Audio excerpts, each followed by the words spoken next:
ನಾವು ಅದಕ್ಕೆ 10 ಸಲ ಉತ್ತರ ಕೊಟ್ಟಿದ್ದೇವೆ. ಪದೇ ಪದೇ ಹಿಂದೂ ಮುಸ್ಲಿಂ ರಾಮು ಇದೆ.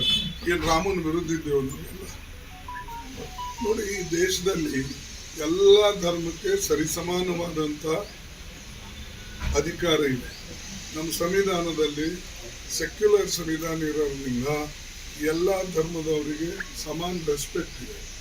ಮತ್ತು ಅವರವರ ನಂಬಿಕೆ ಪ್ರಕಾರ ಅವರವರ ಫೇತ್ ಅಂತ ನಾವೇನು ಹೇಳ್ತೇವೆ, ನಂಬಿಕೆ ಇಟ್ಟವರು ನ್ಯಾಚುರಲಿ ಹೋಗ್ತಾರೆ. ಒಂದು ದೇವ್ರಿಗೆ ನಿಮ್ಮ ನಂಬಿಕೆ ಇರ್ಬೋದು, ಇನ್ನೊಂದು ದೇವ್ರಿಗೆ ಅವ್ರ ಹರಕೆ ಪಡಿರ್ಬೋದು, ಇನ್ನೊಂದು ದೇವ್ರಿಗೆ ನಮ್ಮ ಮನೆ ದೇವರು ಇದು ಅದ ಅಂತ ಹೇಳ್ತಾರೆ. ಹಂಗೆ ಎಲ್ಲರದು ಬೇರೆ ಬೇರೆ. ದೇಶದಲ್ಲಿ 33 ಕೋಟಿ ದೇವತೆಗಳಿದ್ದಾರೆ. ಸೊ ಪ್ರತಿಯೊಬ್ಬರು ದೇವತೆಗೆ ನಡ್ಕೊಳ್ತಾರೆ. ಅದಕ್ಕೆ ನಾವು ಯಾಕೆ ಅಡ್ಡಿ ಬರೋಣ? ಬಂದೂ ಇಲ್ಲ. ಅವ್ನು ಕ್ರಿಯೇಟ್ ಮಾಡೋದು ಮೋದಿಜಿ ಕ್ರಿಯೇಟ್ ಮಾಡ್ತಾರೆ. ಏನು ಹಿಂಗೆ ಹೇಳಿದ್ರೆ ನನಗೆ ವೋಟ್ ಪೊಲರೈಸ್ ಆಗ್ತದೆ.